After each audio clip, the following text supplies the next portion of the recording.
Did you guys get a little notification that it started? Lovely. Okay. Then I will go ahead and get us started.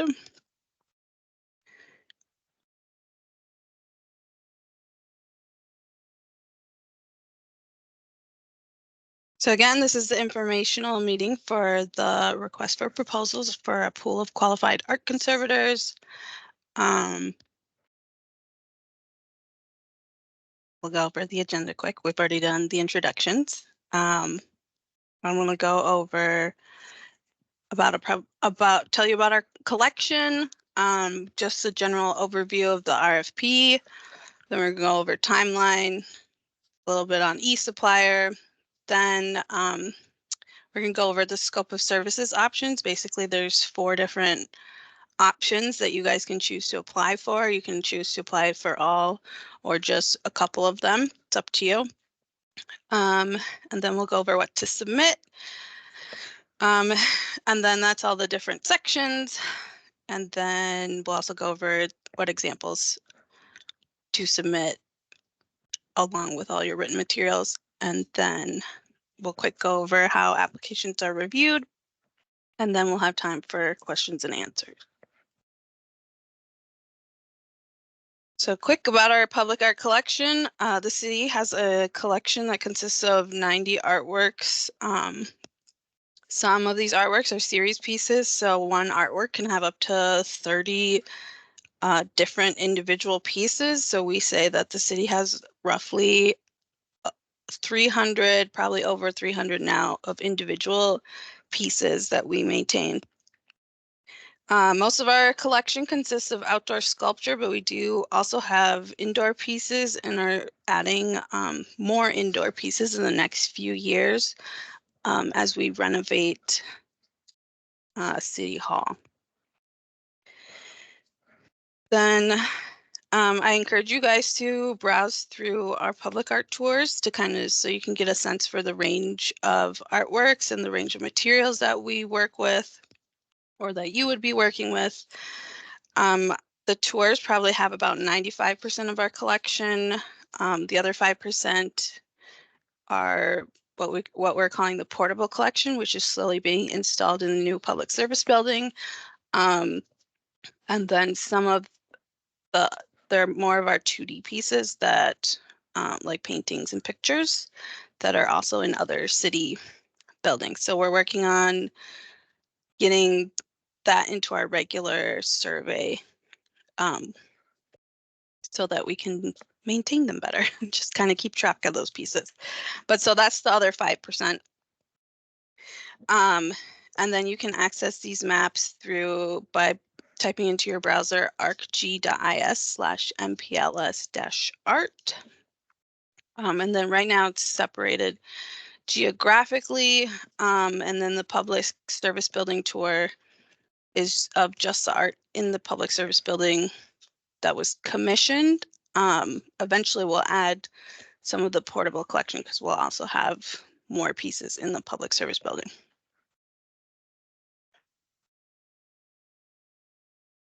So we are looking for a pool of qualified art conservators to provide conservation services from May of 2024, so this May, through April of 2027. The pool would be for contracts that last 3 years for services on the city's collection. And the collection is located throughout the city and in city-owned facilities. The city's conservation and maintenance program objectives really work to make sure that our collection overall is in good and safe conditions for as long as possible and that they remain consistent with the artist's original intent for the artwork. We do this all while ensuring efficient use of time and labor for the conservators, but also being financially sustainable long-term because we do use public funds to take care of this collection. So we try to make sure that the condition of the collection is assessed on a regular basis and develop a maintenance program that includes regular procedures for each artwork, and then we work on coming up with agreements and scopes of work annually, and then you guys help us document the condition and any treatments that we do. The conservators also help us with artists to integrate longevity and maintenance consideration into their artist planning process, as well as city approval processes. We really try to educate public employees about public art and its important role in public infrastructure and planning, and conservators are critical into helping us cross that bridge and helping educate people in other departments and professions. So here's a quick timeline. We released the RFP in March. You either got an email from myself or were notified by eSupplier. The informational meeting is today, right now. Questions for the RFP. If you decide you or realize you have more questions that you didn't get asked today, or if you weren't able to attend the meeting, you can email those to me before March 15th at 4 p.m. Then I will type up all the questions that were asked in this meeting and that were emailed to me, and I will post those hopefully on March 20th, so next week. And then a request intent to apply. So basically you're just emailing me, notifying me that you plan on applying. We say to do that 2 days beforehand so that we can try and track and make sure that you get those submitted. Then proposals are due at 12 o'clock noon on March 29th, and they will be submitted through eSupplier. But then also it would be good if you guys also sent me an email to let me know, just in case there's any issues in eSupplier. Then we estimate that the conservators would be picked within 2 weeks of the deadline when the proposals are due. They'll be reviewed by a panel of city staff and some of our project managers, who basically people who will be working with you, will be assessing all the applications. And then we anticipate doing contracting and starting services in May of this year, and then the contract again would end in April of 2027. So real quick, eSupplier, which is new for us this year, where you guys will be submitting proposals in eSupplier. So first you need an eSupplier account. If you don't have one already, you would create one. And so eventually there's a link that's provided in the RFP. Sometimes you can get lost because there's like different links. This is kind of a link that gets you to the main page that you want to get to. So this is what it looks like. And this is where you'll find that bidder payee registration. So you can either register, or if you know your firm has an account but you guys forgot your password, you can do forget password. Or if you're having any troubles, there's also a list of emails under welcome to eSupplier that you can contact them if there's a specific issue you're struggling with. Or you can also contact me and I can try and help connect you to the right people. But so once you sign in, you're gonna go to the contracting opportunity. So there's gonna be 2 tabs, a public and an invited tab. And the public tab shows all events that are available across the city. And then there's the invited tab, which shows events that are tailored to you. So if there's another RFP that's out there that the system thinks you would be eligible to apply for, it's going to show up there for you. And then you can also come back and check every once in a while to see if there are other opportunities you can apply for. But so then once you pick the pool of qualified art conservators event, you'll get the full bid package, which includes this RFP document that we're going over, and it'll include the deadline. Then you're going to hit the green bid on event button, and then you'll fill out any information that they're asking you for, and then you'll upload the documents that I'm asking you for, which we're also going to go over. And then you'll hit submit. So before, excuse me, before we go over what you need to submit, we're going to go over the different types of services or options that you have to, like different service types is what we're calling them. And then you can tailor your proposals to include just one of these or all four of these. It kind of depends on your skills and what you think you're able to provide. So the first option is the annual maintenance survey. Every year the city sends out conservators to assess and inspect each individual piece of art to determine the overall condition of the collection, and provide professional recommendations for treatments to help maintain the collection as a whole. So this would include going out and looking at all the assigned artworks that you were assigned to, documenting its condition and taking photos of each artwork. Then you'd create a document that includes treatment proposals and recommendations, presenting your findings to the Public Art Advisory Panel, contracting for treatments that were approved by the panel and the Arts Commission, conducting the approved maintenance treatments to the collection throughout the rest of the year, and then consulting on treatments provided by others, such as independent vendors that the city has selected. And then providing thorough documentation of everything throughout.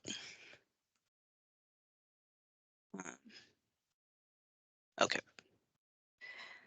The second option is major or minor conservation. This is for when an artwork needs a specific treatment that is more intensive.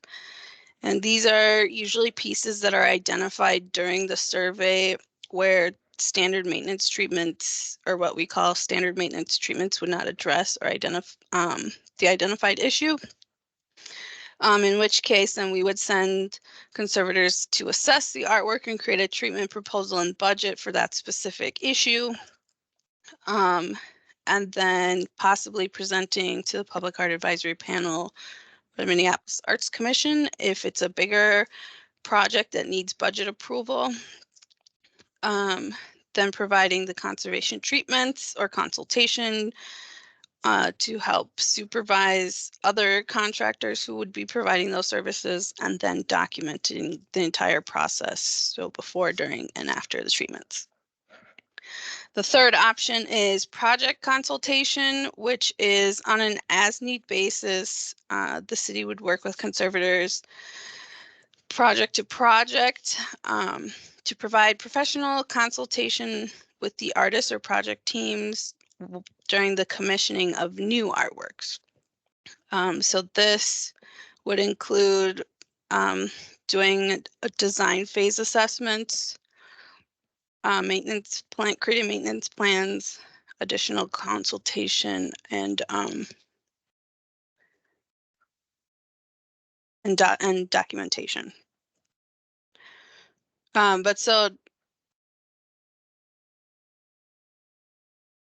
Sorry, I got lost. And then the fourth option, oh no, sorry, we're on the third. Nope, we're on urgent treatments. Urgent treatments are also on an as-need basis. Conservators would be sent out to urgently assess and treat artworks that have been tagged, vandalized, or suffered unforeseen damages. And they would be able to either treat the artwork on site the same day or recommend that artwork for major or minor conservation if it requires a more intensive treatment. And then, of course, providing documentation for everything. Okay, now that we've gone over the different types of services that we're looking for, we're going to go over what you need to submit.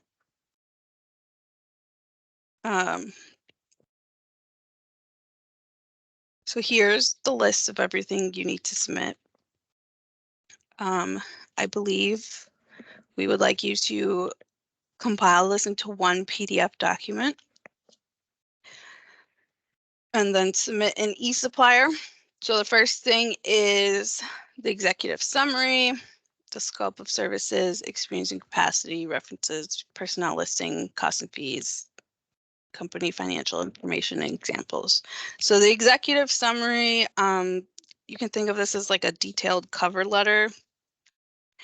This is basically saying who you are, what exactly it is you're submitting in your proposal, who your team is, what scope of services you would like to provide, and then it's like the overall summary, and then you'll get into the details later. So really you want to make sure there's an outline in this executive summary and a clear summary on the services and who are like the lead conservators. Um,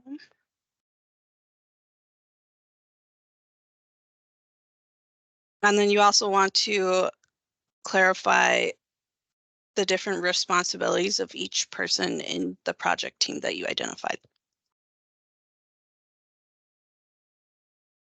Next is the scope of services. So now that you know the different types, you're going to describe in detail which ones you want to do. And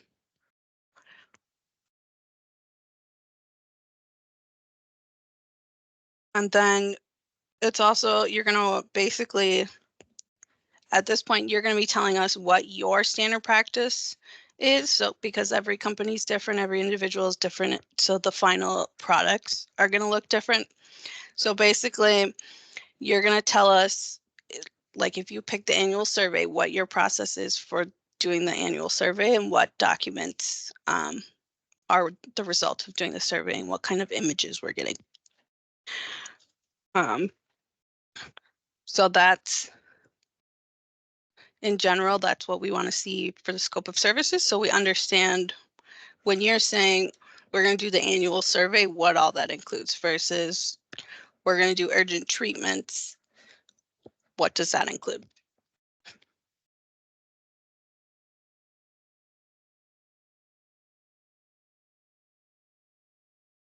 So then the next is going to be your experience and capacity. So that's going to be a narrative and then resumes. But so for the narrative, you'll have up to 4 pages. You really kind of want to go over your company's skills as a whole and kind of call out individual conservators' skills at the same time. But so you really want to go over your background and related experience, education, training, and certifications, clients that you've worked with in the last 3 years, especially government clients, because we can be a little frustrating to work with. Experience conserving outdoor works, experience conserving indoor works, experience supervising subcontractors and vendors, experience working with artists, experience in consulting and conserving artworks in climates similar to Minneapolis, experience developing low-cost, efficient conservation and maintenance budgets, including obtaining accurate cost estimates from subcontractors. Knowledge of legal and ethical issues that apply to art conservation. Then if you are a conservator business outside of the Twin Cities metro area, you're go into detail about your capacity to come up to the cities and do treatments on artworks within an appropriate time frame and keeping costs low. And then also please indicate at this point if you would need to expand your company or team in order to require some of the services, or in order to provide some of the services that you are proposing in your proposal.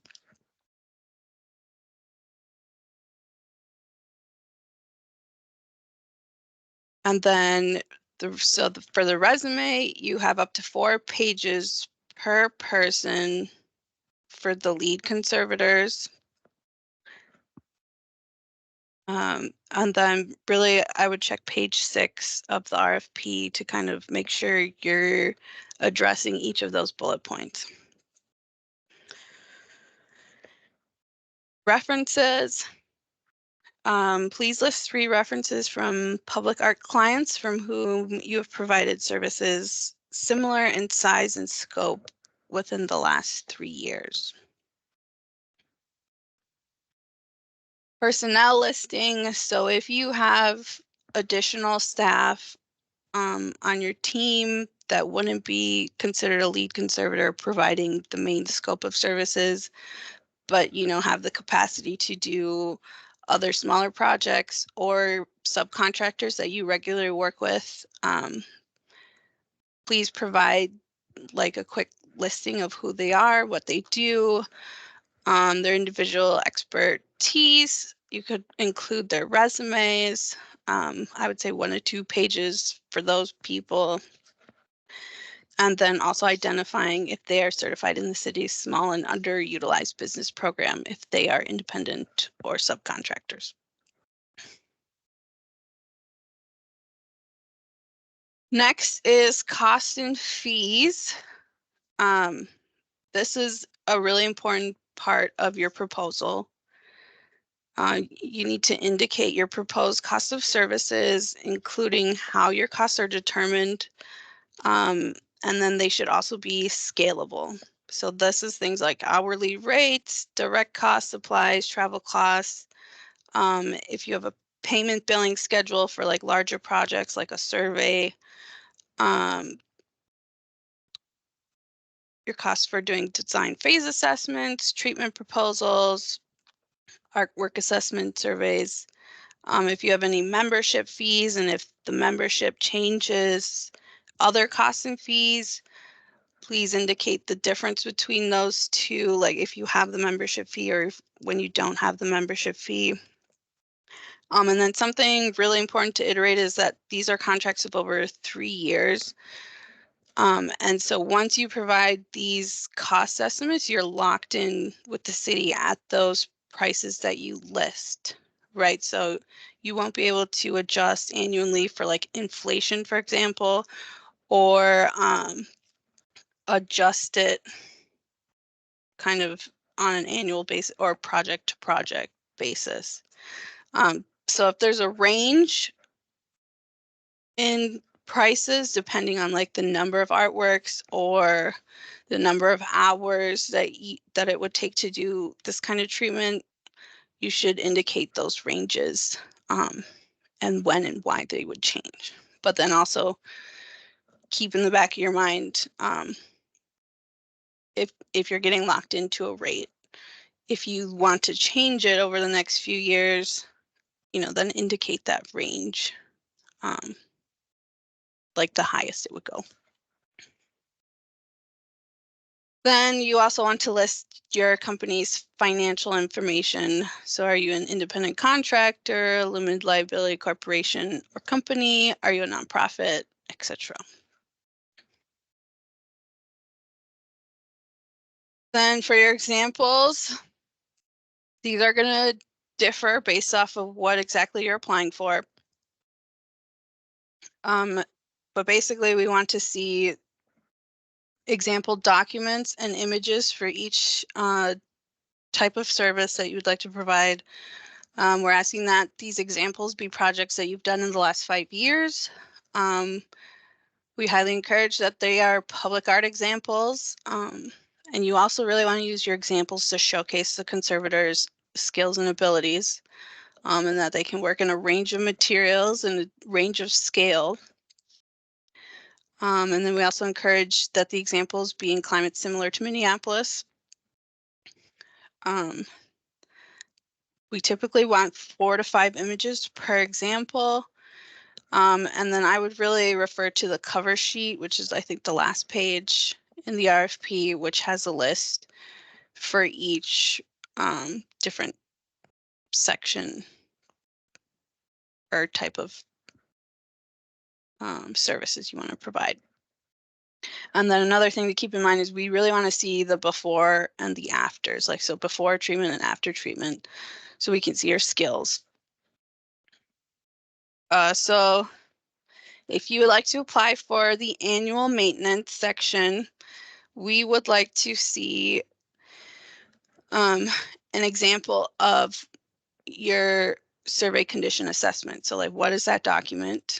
And we would really like to see surveys that include 20 or more artworks in a range of conditions. So we'd like to see a survey that includes artworks that are in not great condition and also in good condition, and kind of what we would expect to see in that document when they are in good or poor condition. Then we want to have an example of your survey treatment proposal document. Sometimes it's in the same document as your assessment document, but it's same thing, a collection of 20 or more artworks that are both in fair and good condition. So we want to see the difference between the assessment and the treatment proposal. The next thing is we want to see 5 images of artworks in their current condition. So like if you are out on the survey, we want to see 5 pictures of artworks that you consider fair or poor condition, and then we want to have 5 images of artworks that you would consider good or excellent condition. We just kind of want to see what you would categorize in each of those. So you have 10 images to kind of show us how you categorize artworks in good and poor condition. Then we would like a survey treatment report document. So this is a document that you provide at the end of the year after you've completed all the treatments for the year. And then we would like to see 10 images that you would provide with the treatment report. And we suggest including 5 before and 5 after treatments, showcasing the conservators' skills, like so the treatment that was conducted. Just so we can kind of get an example. Okay, can I jump in quick? Mm-hmm. With this annual maintenance here, now this 20 plus artworks, this is something that we've already done, or this is something that So is this would going to be this would be for the so we call it annual maintenance. These are like smaller treatments that are done on an annual basis. So like if it's a steel sculpture, right, we're looking for rusting or staining, and then we would consider annual maintenance like something that would require you going out once and then it would be fixed more or less. So that's what we would consider an annual treatment. But the survey is of like, so we would assign you 20 plus artworks to go out and look at. So we want to see what the document that you create is and examples of that document. So like if we ask you to look at 20 artworks, you would come back with a document and images. And then our process is we would look at that and then decide which ones we are approving for you to treat based off of your proposal. And then whichever ones are approved, you would go out and do, and then you would come back to us with a treatment report. Okay.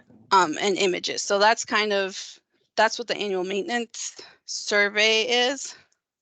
Okay, yeah, so this here wouldn't be required for the PDF submittal on the request for qualification, or sort of. So this would be one type of service that conservators could apply for. So if you don't think you could do a whole collection, you don't have to apply to do the annual maintenance surveys. Okay. if that makes sense. Yep. Um,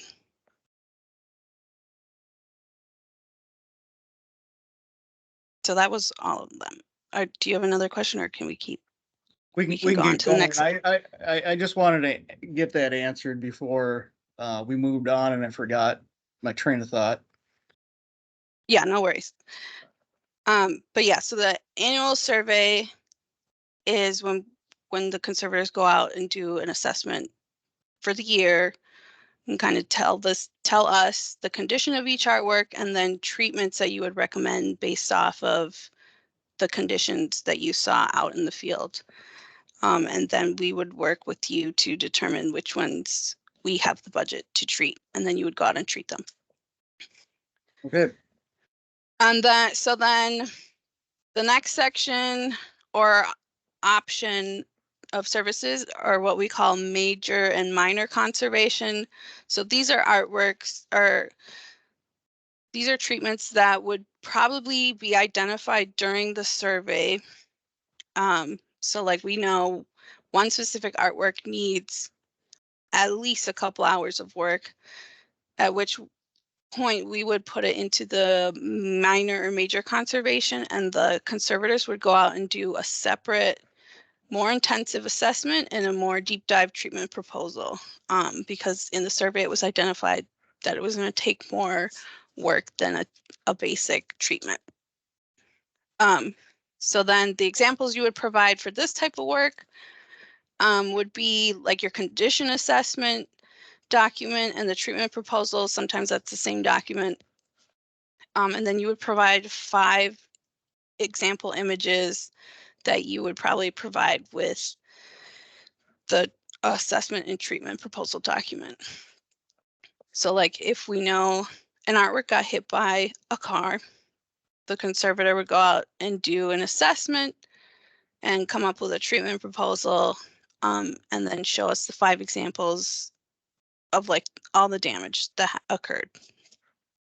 And then the example, so let's say then the treatment proposal was approved, the conservators did their work, then they would create a treatment report document that we keep in our archives so we can kind of keep track of all the work that's been done on pieces.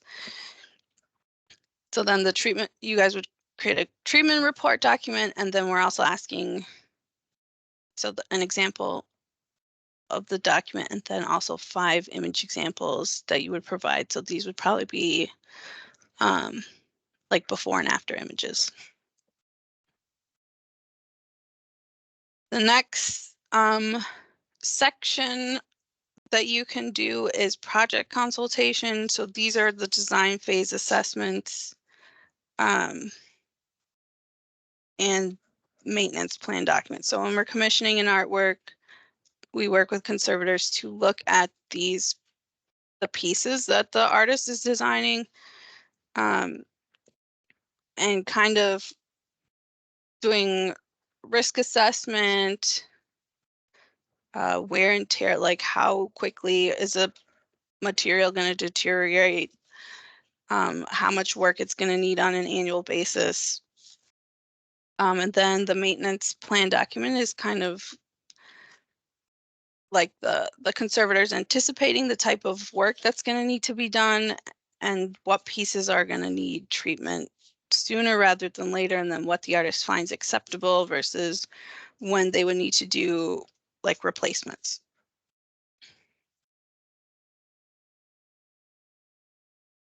So for the examples that you submit, you would submit example documents for each of those. Then the urgent treatment section, these are usually smaller assessment and treatment proposal documents and images, and then a treatment report and images for those. So similar to major and minor conservation, but these are your smaller, like tagging, minor vandalism, small damages. This is like a one visit. but this is stuff that was not seen on the survey. And then real quick, how applications are reviewed. Again, we will be having a panel who's going to look at all the applications, and they will use the criteria.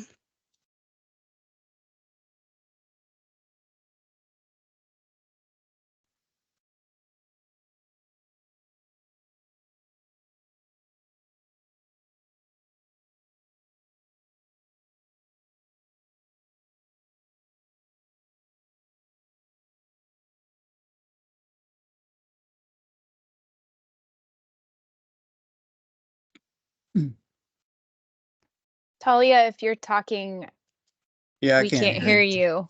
Oh, no, sorry. Okay. I'm looking for this page. Sorry, my notes got all scrambled. Okay. So they use the city has public art policies based off of for conservation and to evaluate applications. So the first is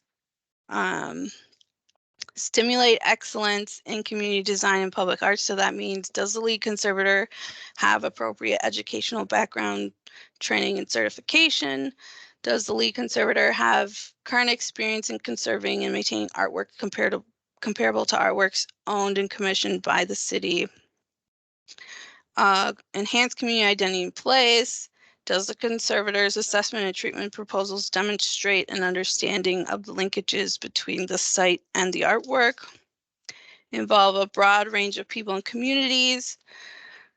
Does the conservator's assessment and treatment proposals demonstrate an understanding of the public's interactions with the artwork and enjoyment, as well as the use and abuse that can occur?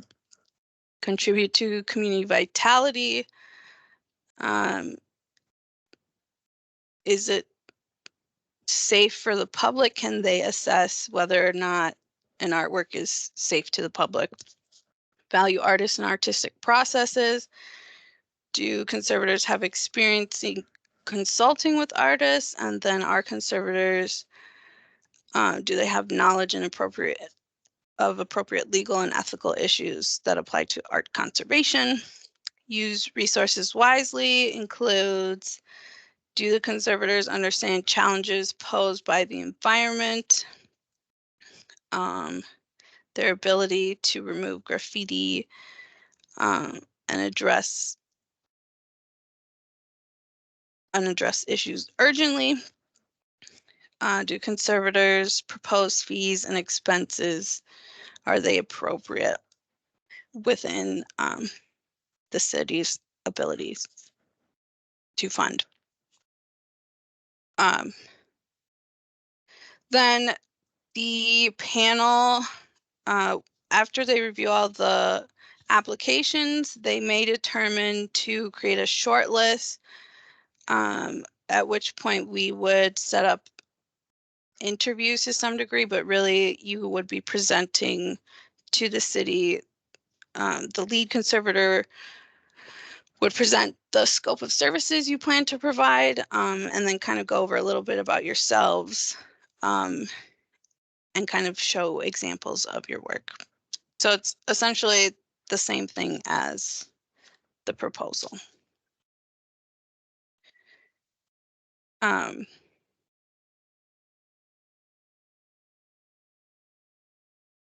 yeah. Okay, that was a lot. Do you guys have questions for me? I'm sure there are a few. Yes. Okay, one second. Let me exit so I can see everybody's faces.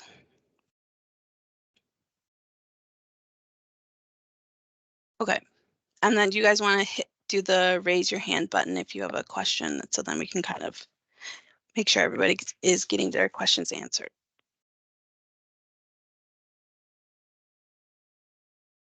Joe, yes, you have one. Okay. I got a few questions.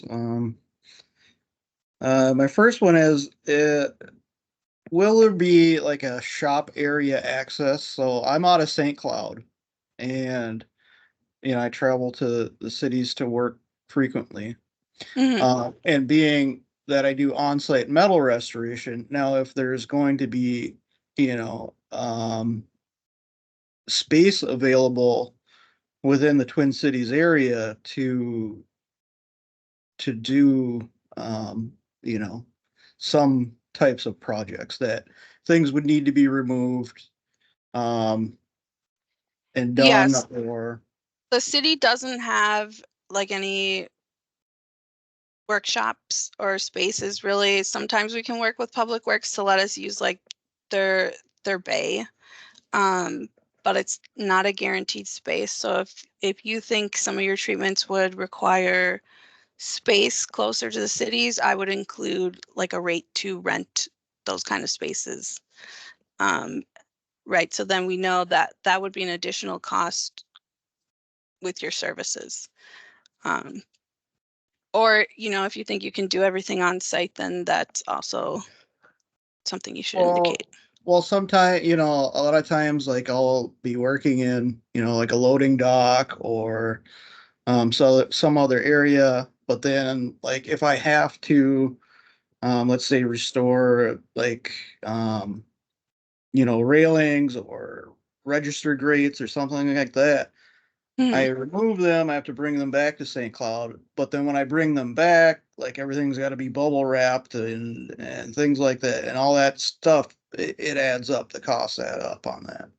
Yeah, so So, I would include like a range for like transportation services, or like, if you work with a specific rental company regularly, I would include them as like a subcontractor in your personnel list.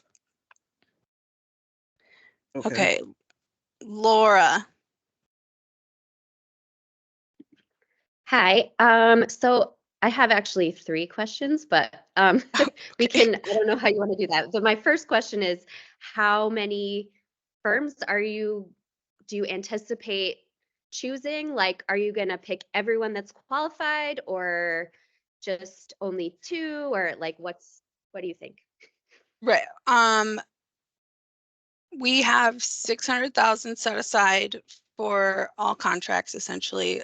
Initially, we are thinking 2 contracts of 300,000, but we might be able to tweak it for smaller firms. If we know that they're only going to be doing minor and major conservation or just project consultation, right? They might not have a bigger contract. They'd probably have a smaller contract. Okay. Should I keep going or do you want to give someone else a turn? Yeah. Why don't you keep Okay. going? Okay. So in the examples that you asked for, the examples of work, do you just want one example of each, or how many is too many? Like, are you thinking on that? Um, yeah, I think that's up to you, Okay. right? Because you want to be able to show your range and skills. Um, right now, the examples are broken up per type. So like for surveys or for major minor conservation. But so like, if you think your before and after pictures are going to be the same, you can just provide 5 of those images. But really, I would say the max is 5 per example. Sure, but like as far as, so like say at one of my treatments as an example, and I have the treatment report and the before and after pictures, do you also like, is it okay to have two of like the same category of treatment, like 2 examples of major treatments where I um have before and after pictures, or do you just want one example with up to 5 images each? Do you get my question? Yeah. Um,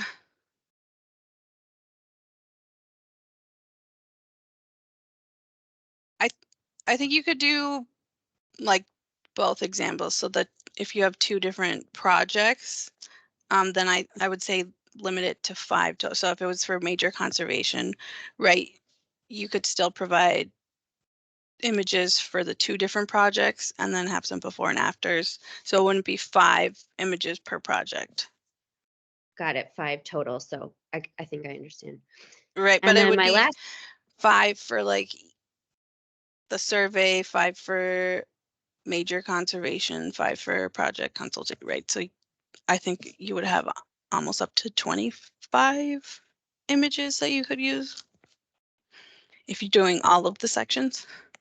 yep, that makes Okay. sense to me. And And do you then have a my last, third question?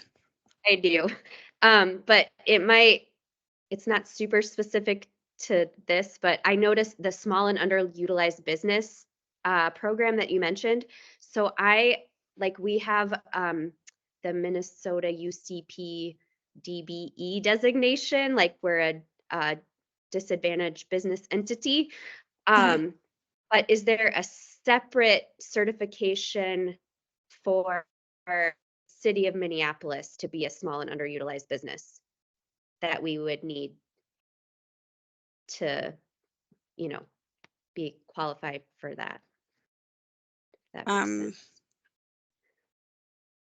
that I don't know. Stephanie, do you know the answer off the top of your head? I believe it is.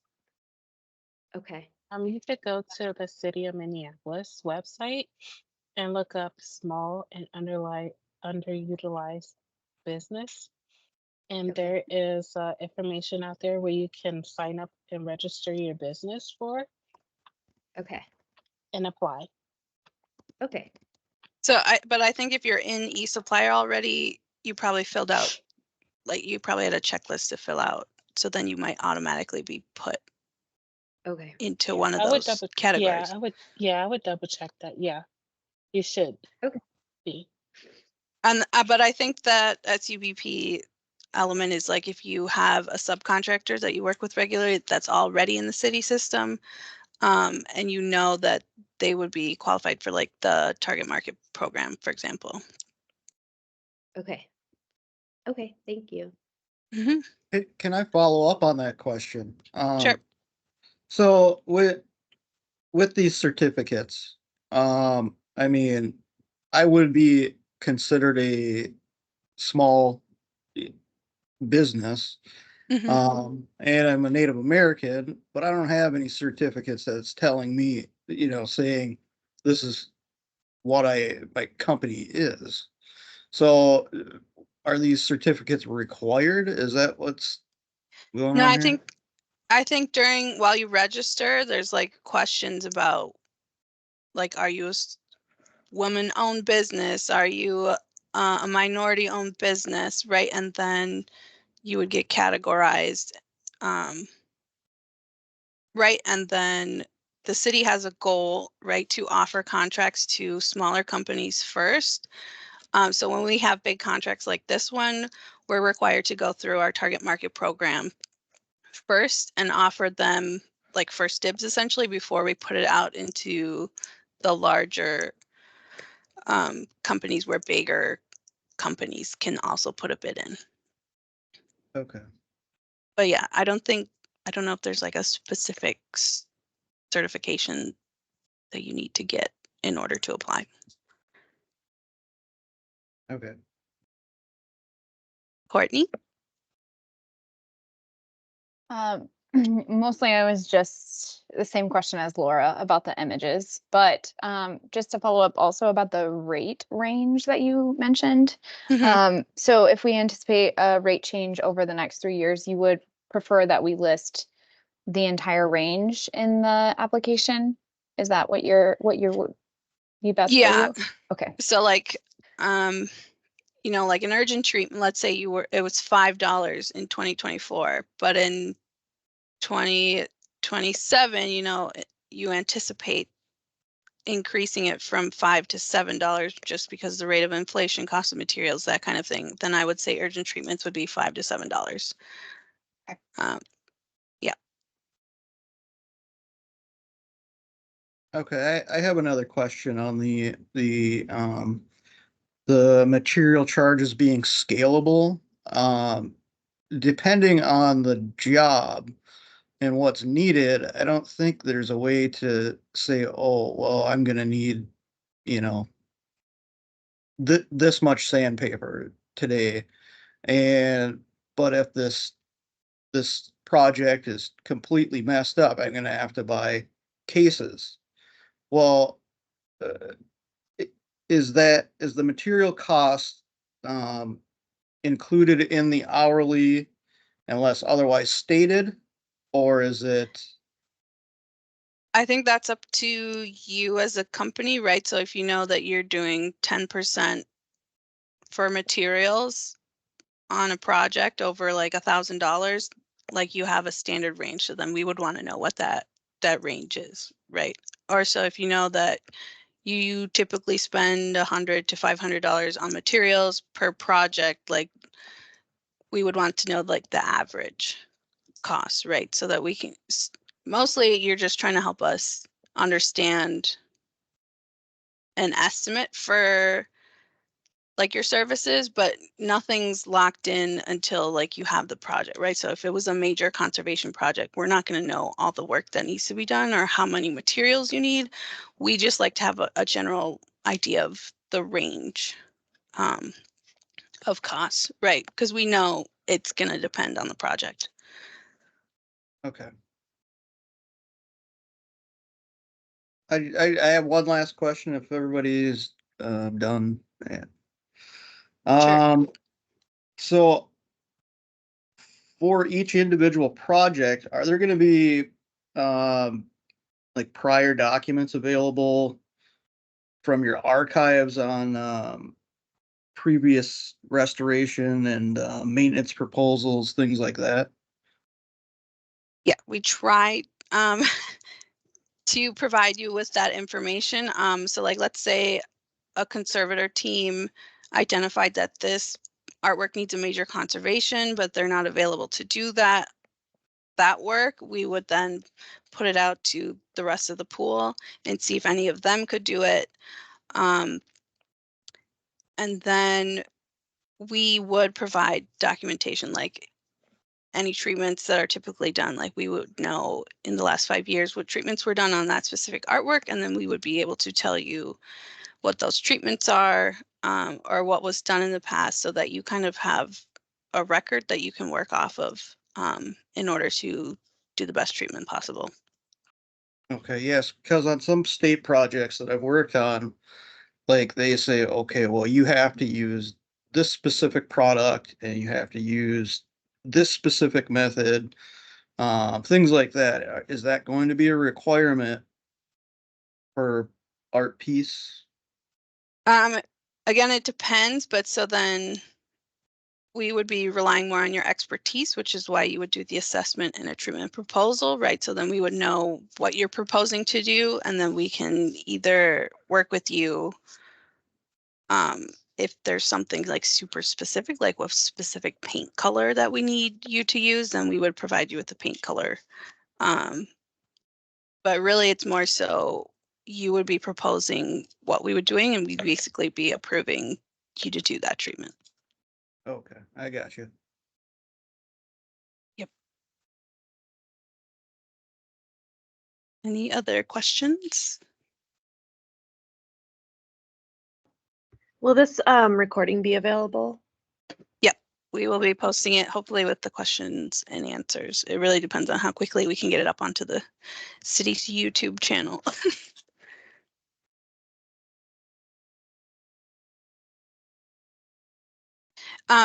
Stephanie, while we have you on, is there a limit to the number of images they can submit, or should they be turning it into an individual PDF and then just submitting one big document, or can they do the written materials as one document, images It's separately? always easier to do one upload, but yeah, it's always easier to do one upload because we have to download each individual file when we when the event ends. So for us on our end, time wise, it's easier for us to just download one file.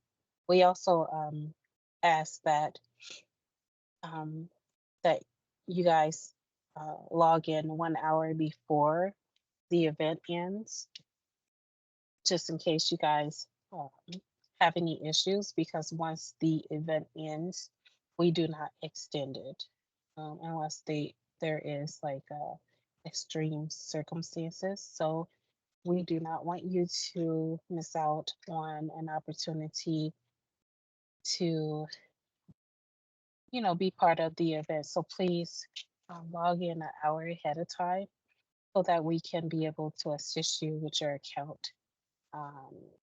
for any issues. So Perfect. Good advice. yes. So then for you guys, then I would either do one image per page. Then if rather than uploading individual images that are labeled, you know, like if it's for an urgent treatment or a survey image example, I would include in the document and just at the top of the page say what the example is for.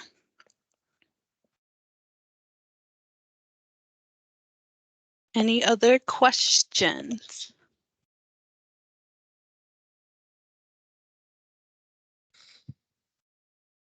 No? Okay, well, you also can email me if you realize you did have another question.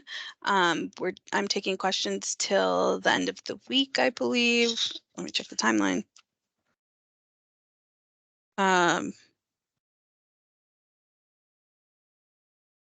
Questions due by 4 p.m. on March 15th. And then I'll type those up with the answers, and then we'll probably post the Q&A and the video at the same time. And then I'll also email all of you that those have been updated. And you might get a notification from eSupplier too.